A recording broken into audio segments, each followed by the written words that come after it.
Hi hello welcome back to our channel options master guide. இங்கே இருக்க இந்த 4 green colour lines நம்ம நேற்றைய மார்க்கெட் தொடங்குறதுக்கு முன்னாடி கொடுத்துருந்த லெவல்ஸ். அந்த லெவல்ஸ் எப்படி வேலை செஞ்சுருக்கு, லெவல்ஸை தாண்டி நம்ம சொல்லியிருந்த விஷயங்கள்லாம் நடந்திருக்கா இல்லையா. நம்ம அது கூடவே நேற்று சென்செக்ஸோட லெவல்ஸ் கொடுக்கல, என்ன நடக்க வாய்ப்பு அப்படின்ற விஷயத்த சொல்லியிருந்தோம். அதுவும் என்ன நடந்திருக்கு அப்படின்றதையும் பார்த்துருவோம். மார்க்கெட் பார்த்தீங்கன்னா ஓப்பன் ப்ரைஸ் 24,277 அங்கே ஓப்பன் பண்ணியிருக்காங்க. ஓப்பனுக்கும் ஹைக்கும் ஒரு 20 பாயிண்ட் தான் டிஃப்ரெண்ட். கிட்டத்தட்ட நம்மளோட S1 அந்த ஏரியாவில் ஒரு ரிஜெக்ஷன் ஆனவங்க தொடர்ந்து ஒரு டவுன் சைட் நல்ல ஒரு மூமெண்ட் வந்துருச்சு. நாம் என்ன சொல்லியிருந்தோம் அப்படின்னா, மார்க்கெட் இன்னும் டவுன் சைட் போகிறது ஸ்டாப் ஆகலை, டவுன் சைட் போகிறது நின்று போச்சு அப்படின்ற இன்ஃபர்மேஷனை ப்ரீமியம் நமக்கு இன்னும் சொல்லலை அப்படின்ற மாதிரி சொல்லியிருந்தோம். அதே மாதிரி தான் என்னதான் ப்ரீவியஸ் டே க்ளோஸுக்கும் அதிகமாக ஒரு பாசிட்டிவ்ல ஓப்பன் பண்ணியிருந்தாங்க அப்படின்னாலும் தொடர்ந்து இறங்கிட்டே வந்தாச்சு. இறங்கிட்டே வந்தவங்க நம்ம ஆல்ரெடி ப்ரீமியத்தோட ஸ்பாட்டுக்கும் இந்த சிந்தட்டிக் ஃபியூச்சருக்கும் இருக்கிற டிஃப்ரெண்ட் எந்த அளவு அதிகமாக இருக்கு அப்படின்றதையும் சொல்லியிருந்தோம். ஸோ அந்த ப்ரீமியமும் இன்னைக்கு எந்த அளவு கரைஞ்சிருக்கு அப்படின்றதையும் அடுத்து நம்ம பார்ப்போம். சென்செக்ஸ் பார்த்தீங்க அப்படின்னா 24,600 இந்த ஸ்ட்ரைக்குக்கு கீழே இருக்கிறதே மார்க்கெட் கீழே போவதா வாய்ப்பு அப்படின்னு சொல்லியிருந்தோம். மார்க்கெட் ஓப்பன் ப்ரைஸ் 77,600 77,600 அதுக்கு கீழே இருக்கிறது கீழே போக வாய்ப்புன்னு சொல்லியிருந்தோம். ஓப்பன் ப்ரைஸ் 77,576 அங்கே ஓப்பன் பண்ணியிருக்காங்க. ஓப்பனுக்கும் ஹைக்கும் கிட்டத்தட்ட இங்கே பார்த்தீங்கன்னா ஒரு 130 பாயிண்ட் பக்கத்தில் மூவ்மெண்ட் இருந்திருக்கு. ஆனால் எந்த அளவு பார்த்தீங்க அப்படின்னா அது ஃபர்ஸ்ட் ஒரு 5 நிமிஷம் கேண்டில்லே முடிஞ்சு போச்சு.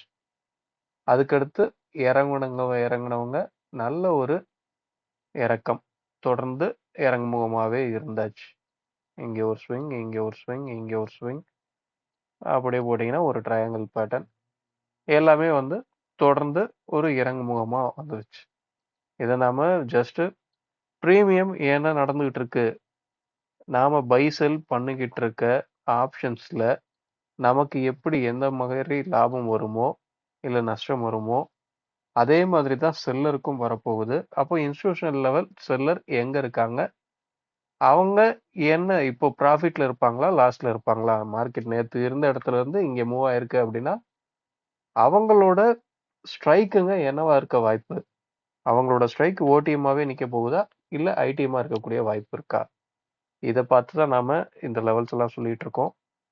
ஸோ இந்த லெவல்ஸ் எனக்குமே பை செல் பண்ணக்கூடிய ரெக்கமெண்டேஷன் லெவல் கிடையாது. இதை நீங்கள் லைவ் மார்க்கெட்டில் என்ன நடக்குது அப்படின்றத புரிஞ்சுக்கவும் கற்றுக்கணும்.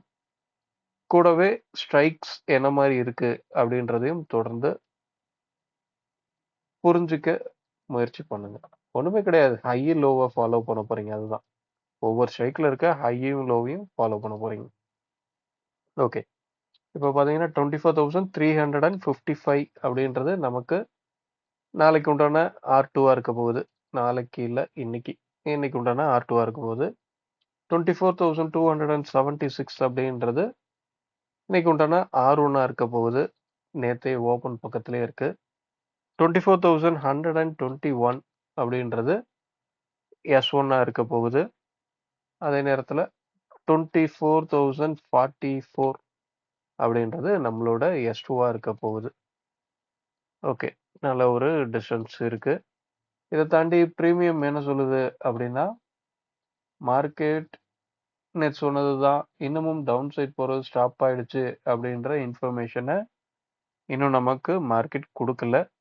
ஸோ 24,200 இந்த ஸ்ட்ரைக்குக்கு கீழே இருக்கிறதே தொடர்ந்து கீழே போகக்கூடிய வாய்ப்பு தான் கிரியேட் ஆகக்கூடிய விஷயங்கள் இருக்கு. தொடர்ந்து அப்சைட் திரும்பணும் அப்படின்னா 24,300 இந்த ஸ்ட்ரைக்குக்கு மேலே நின்று ப்ரீமியம் சப்போர்ட் அப்படின்றது கிடைக்கணும். இந்த ப்ரீமியம் சப்போர்ட்னா கால் போட்டு அந்த ஸ்ட்ரைக்கில் என்ன மாதிரி ட்ரேட் ஆகுறாங்க அப்படின்ற விஷயத்த கவனிச்சு பாருங்க. இப்போ நமக்கு ஸ்பாட்டுக்கும் சிந்தட்டிக் ஃபியூச்சருக்கும் இருக்கிற டிஃப்ரெண்ட் 105 பாயிண்ட் இருக்கு. ஏடிஎம் ஸ்ட்ரைக்கோட ஆவரேஜ் ப்ரைஸ் இன்னமும் இன்க்ரீஸ் ஆன மாதிரி நேற்று நான் பார்க்கல. நேற்று நமக்கு க்ளோசிங்கில் இருந்த ப்ரைஸை விட இப்போ கம்மியாக தான் இருக்குது. 100 ரூபா தான் ஏடிஎம் ப்ரைஸ் இருக்குது. இந்த ஆவரேஜ் பிரைஸ் அடுத்து இன்னும் ஒரு 3 நாள் தான் இருக்கு. 3 நாள் இன்க்ரீஸ் பண்ணணும். இன்னும் ஒரு நாளைக்கு தேவையான பிரீமியம் இல்ல. ஒரு நாள் கரைப்புக்கு தேவையான பிரீமியம் இல்ல. ஸோ இன்னைக்கு ஏடிஎம் ஸ்ட்ரைக்கோட ஆவரேஜ் பிரைஸ் இன்க்ரீஸ் ஆகுதா? இல்ல கரையாம அதே பிரைஸ் ஹோல்ட் ஆகுதா? அப்படின்றத பார்ப்போம். ஏடிஎம் ஸ்ட்ரைக்கோட ஆவரேஜ் பிரைஸ் இன்க்ரீஸ் ஆகுது அப்படின்னாவே செல்லர்ஸ் அவங்களோட பொசிஷனை க்ளோஸ் பண்ணக்கூடிய வாய்ப்பு அதிகமாக கிரியேட் ஆகிடும்.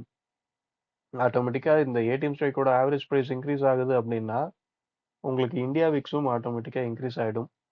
இந்தியா விக்ஸ் இன்க்ரீஸ் ஆகிறதுனால இந்த ப்ரீமியம் இன்க்ரீஸ் ஆகுதா, இல்லை ப்ரீமியம் இன்க்ரீஸ் ஆகிறதால விக்ஸ் இன்க்ரீஸ் ஆகுதா அப்படின்றத கேள்வியாக கேட்டிங்கன்னா இது கோழியிலேருந்து முட்டை வந்துதா, முட்டையிலேருந்து கோழி வந்துதா, இந்த கதை தான். ஸோ ஆப்ஷன்ஸோட ப்ரீமியத்தை ஃபாலோ பண்ணுறீங்க அப்படின்னா மொத்தமாக இங்கேயே ஃபாலோ பண்ணிவிடுங்க. இங்கே இன்க்ரீஸ் ஆச்சுன்னா அங்கேயும் இன்க்ரீஸ் ஆக போகுது. இது எந்த அளவு இன்க்ரீஸ் ஆகுது? இப்போ காலையில் 100 இருந்தவன் 80 வரை இறங்கி திரும்ப 90 இன்க்ரீஸ் ஆனால் அதுவும் இன்க்ரீஸ் ஆகிற கணக்கு தான். ஸோ இந்த மாதிரி ப்ரீமியத்தை ஃபாலோ பண்ணி என்ன நடக்குது அப்படின்றத புரிஞ்சுக்கோங்க. லாஜிக்கலாக திங்க் பண்ணி பாருங்க எல்லாத்தையும். ஒரு செல்லர் என்ன நடந்தால் அவன் நஷ்டத்தில் இருப்பான், என்ன நடந்தால் அந்த ஸ்ட்ரைக்கு அவன் வச்சிருக்க பொசிஷனை க்ளோஸ் பண்ணணும் அப்படின்ற கட்டாயத்துக்கு போவான் அப்படின்றதெல்லாம் யோசிச்சு பாருங்க. ஒன்று அவன் இந்த ஸ்ட்ரைக் ஐடிஎம் ஆக போகுது அப்படின்ற பட்சத்தில் தான் அந்த பொசிஷனை க்ளோஸ் பண்ணி வெளியே போய் ஆகணும். இல்லை அப்படின்னா எக்ஸ்பைரி டைம் மட்டும் வெயிட் பண்ணான் அப்படின்னா ஃபுல் ப்ராஃபிட் வரப்போகுது. இதுதான் ஆப்ஷன்ஸ் சோட்டில் செல்லருக்கு பின்னாடி இருக்க லாஜிக். இதை எந்த அளவு நீங்கள் புரிஞ்சுக்கிறீங்களோ அந்த அளவு உங்களோட என்ட்ரிஸை குறைக்கலாம். ஒரு செல்லர் என்ன முடிவு எடுக்கக்கூடிய வாய்ப்பு இருக்கு அப்படின்றத கண்டுபிடிச்சிட்டிங்க அப்படின்னா அவன் ஒன்று பொசிஷனை எக்ஸிட் பண்ணணும். என்னவா எக்ஸிட் பண்ணணும் அப்படின்னா லாஸ்ட்ல எக்ஸிட் பண்ணணும், இல்லை ப்ராஃபிட்ல எக்ஸிட் பண்ணணும். ஏதோ ஒரு விஷயம் நடந்து அவன் எக்ஸிட் பண்ணும்போது தான் மார்க்கெட்டில் மொமெண்டம் கிரியேட் ஆகும். இந்த மாதிரி இடங்களை தேர்ந்தெடுத்து அந்த இடங்கள்ல மட்டும் ட்ரேட் செய்யுங்க. கண்டிப்பாக உங்களோட ட்ரேடிங் ஒரு நாளைக்கு எத்தனை ட்ரேட் பண்ணுறீங்க, ஒரு வாரத்துக்கு எத்தனை ட்ரேட் பண்ணுறீங்க அப்படின்ற அந்த குவான்டிட்டி கண்டிப்பாக குறையும். அது குறையுது அப்படின்னாவே கண்டிப்பாக ப்ராஃபிட் கேட்டகரிக்குள்ளே நீங்களும் போக ஆரம்பிச்சிருவீங்க. ஓகே, வீடியோ பிடிச்சிருந்தா லைக் பண்ணுங்கள், ஆப்ஷன்ஸ் ட்ரேடிங் பண்ணுறவங்க நண்பர்களுக்கு ஷேர் பண்ணுங்கள்.